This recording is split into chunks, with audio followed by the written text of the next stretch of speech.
Part 1 Mind Reaching New Heights by Miriam Yerushalmi. Chapter 1 Look After Your Mind. Minding our bodies, looking after yourself very well, entails taking care of your mind, body, and soul. The three aspects functioning together. The Rambam Maimonides writes that having a totally healthy body is among the paths of serving Hashem, because a healthy body enables us to function better on all levels, physically, spiritually, and emotionally. We're physical creatures as much as spiritual, and healthy gut body, the physical vessel surrounding our neshama, soul, is a very important factor in our overall happiness. The Rebbe Rashab foreshadowed that you are what you eat. Philosophy that he connected our physical nourishment to our spiritual and mental health, positing that improper eating habits, in addition to the physical maladies that they may engender, bring forth strange thoughts that disrupt our equilibrium. These disruptions may manifest in emotional disturbances such as anxiety, sadness, depression, or anger. Subsequently, a major step toward the healing emotional or mental upset is to consider our eating habits to work on redefining them. This refinement can change a person sufficiently to that negative ruminations won't come to plague you. The literature Rebbe posits the physical maladies may stem from a spiritual or emotional cause. It can be treated that way. End quote. So much of physical health depends on the spiritual health, and our days is a matter of general conviction that even a small defect spiritually causes a grievous effect physically, and the healthier the spirit and the greater its preponderance over the physical body, the greater its ability to correct or overcome physical shortcomings, and so much so that in many cases even physical treatments, prescriptions, and drugs are considerably more effective if they are accompanied by a patient's strong will and determination to cooperate. End quote. It is well known that in case of ulcer, a very important factor in peace of mind and is mainly up to the patient. Rabbi Ginsburg explains that Hasidic thought maintains the disease and its remedies depend upon the rectification or direction of the pleasure principle, the transformation of the bitter, the counterfeit sweetness of physical pleasures, to a truly sweet pleasure in the divine. The sweet pleasure is the experience of the ultimate divine unity underlying all reality, both physical and spiritual. An equally important step towards healing is to address our mental processes. There may be causes that other than food that contribute to disruptive strange thoughts. The everyday demands of our busy lives and the different challenges that we may encounter may stress us as so much that we can't think straight. Other influence we may not recognize is the effect that numerous accoutrements of modern life have on our brains. The gadgets that have become our constant companions, the cell phones, the computers, the tablets, the smartwatches, may be sources of harmful radioactivity. As much as we may say our children are or our bosses are on our heads all day long, our earbuds, our cell phones really are on, or at least near, our heads all day into the night. These influences cause what I call the mushy mind syndrome. A mushy mind can't choose the thoughts it wants to focus on. It can't concentrate. It has trouble making decisions. A mushy mind is not working at its optimal level to look after your body or your soul. All in your head. The word asher, happy or fortunate, has the same letters as the Hebrew word for head, rosh. The word v'simcha, with happiness, has the same letters as machshava, thought. That is our happiness in our heads, because our thoughts determine our attitudes. As Rav Abraham Pam, Rosh Yeshiva of Yeshiva Torah Bodat, often quoted, the seed of happiness can only be found in the state of mind. Hasidut teaches that Moach Shalid al Haleb, the mind can control the heart. By learning Torah, particularly Hasidut, we develop control of our mind, which will help us develop healthy emotions. You can control your emotions rather than letting them control you. The Sameach Tzedek frequently exhorted Hasidim Trash good, but saying good. Think good and it will be good. Stressing them the power with each hold over our thoughts, and consequently our life experiences. The Lubavitcher Rebbe explained that positive thinking leads to a more positive outcome by creating correspondingly positive spiritual influences that enable these thoughts to materialize. Meditation and guided imagery. A mushy mind can think well, it can think good. One way to train our mind to think good is through meditation. Certain meditative techniques can be very helpful in achieving the mental state that can break one out of harmful, habituated thought processes.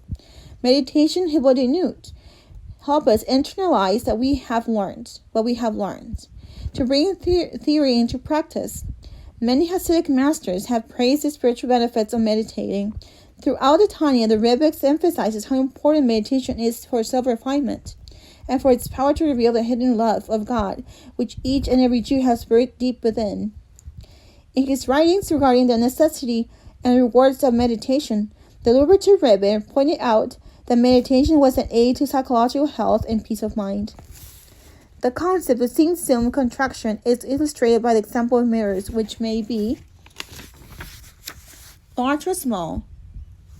The image reflected in the small mirror represents the object in all its details, except in the diminutive form.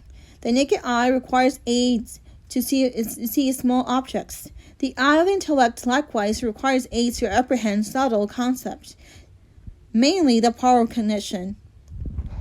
In a somewhat analogous way, it can be conceived that the act of Tzimtzum has not essentially changed anything except that it has become greatly contracted. As in the example of the small mirror, it is therefore more difficult to see the godliness that is everywhere as it is before Tzimtzum, and consequently an aid is necessary, namely, hibodinut contemplation. End quote. The Rebbe cautioned that these meditations can be so helpful and so powerful, it holds great potential for misuse or abuse. He warns that it's essential that kosher paths to and forms of meditation be publicized, so that people could benefit from it without being hurt. The Rebbe clarifies this concern. Quote, there is an issue which is connected with the physical and psychological health of many Jews that demand attention. It is quite possible that these words will have no effect. Nevertheless, the health of a Jew is such an important matter. The efforts should be made even when there is not a secure chance of success. This issue is the idea of meditation. Meditation has its roots in the very beginning of the Jewish heritage. The Torah commentaries explain that Abraham and the other patriarchs chose to be shepherds so that they could spend their time in solitude, rather than becoming involved in the hibub of life in the cities. The same holds true today. There are certain aspects of psychological health and tranquility that can be attained by taking oneself out of contact with the surrounding hullabaloo and tumult of life, by retreating in solitude, not necessarily leaving the city, and by withdrawing its seclusion for a period of time, emphasis added on for a period of time. One may attain psychological health and peace of mind. This latter behavior strengthens the individual and guards his mental health. Every aspect of life can be utilized for the good or for the opposite. For example, the sun, moon, and stars are necessary for life to exist on earth, bringing about a multitude of good. However, these celestial bodies have also been worshipped as deities. One may ask, as the Talmud does, Avodat Zarah 54b, since these celestial bodies have been worshipped as false deities, shouldn't they be destroyed? The Talmud's answer is most instructive. Should the world be destroyed because of these fools? The same applies with regard to meditation. Though essentially positive, meditation can also be used as a destructive manner. There are those who have connected meditation to actually bowing down to an idol, to a man, and worshipping it or him, offering incense before them, and so on.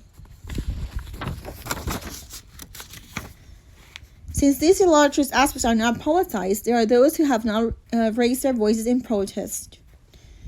End quote.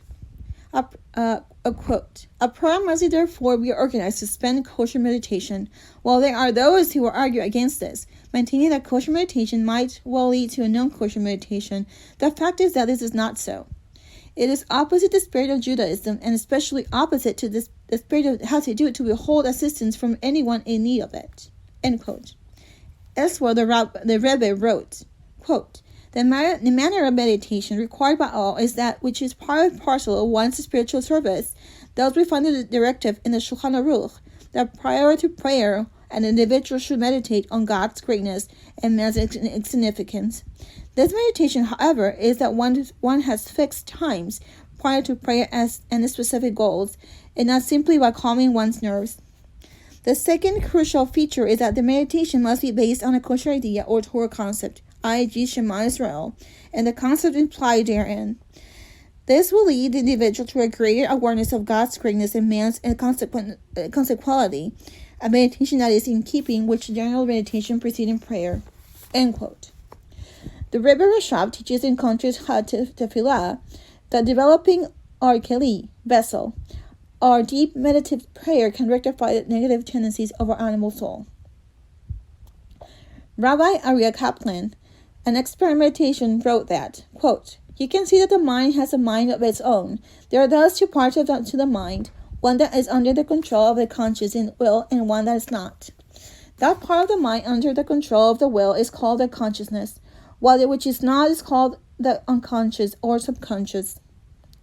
Since the subconscious is not under the control of the will, one cannot control what it passes into the conscious mind. One of the goals of meditation, then, is to gain control of the subconscious part of the mind. If one were to succeed, one would also gain a high degree of self-mastery. This too is a goal of meditation.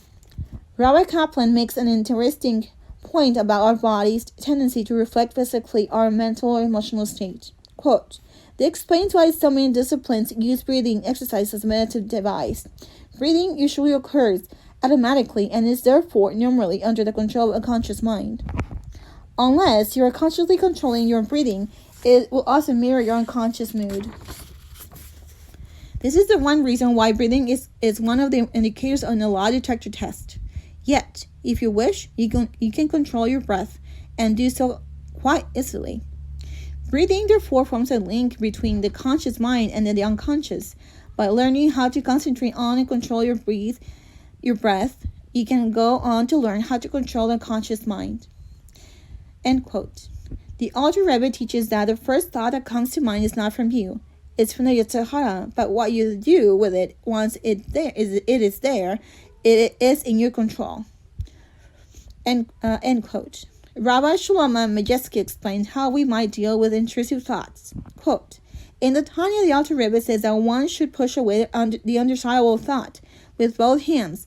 Implicit in his words that there are two possibilities, pushing away a thought with one hand and pushing away a thought with two hands. What is the difference? When a person does not allow a thought to surface and he pushes it away with two hands, i.e. he ignores it entirely, he diminishes the probability of it surfacing in the future. It is possible that the thought will recur again, several times, but each time it is ignored, its tendency to recur will weaken. When, by contrast, a person pushes away a thought with one hand, i.e., he acknowledges the thought and he thinks how not to think about it. He is, in fact, inviting this thought. It is like a form of exercise. He allows the thought to capture his attention, and this encourages the thought to continue surfacing from the subconscious to the conscious. The key is pushing away an undesirable thought with both hands, turning our minds to another point of focus, and letting the undesired thought flow out of our consciousness naturally without effort.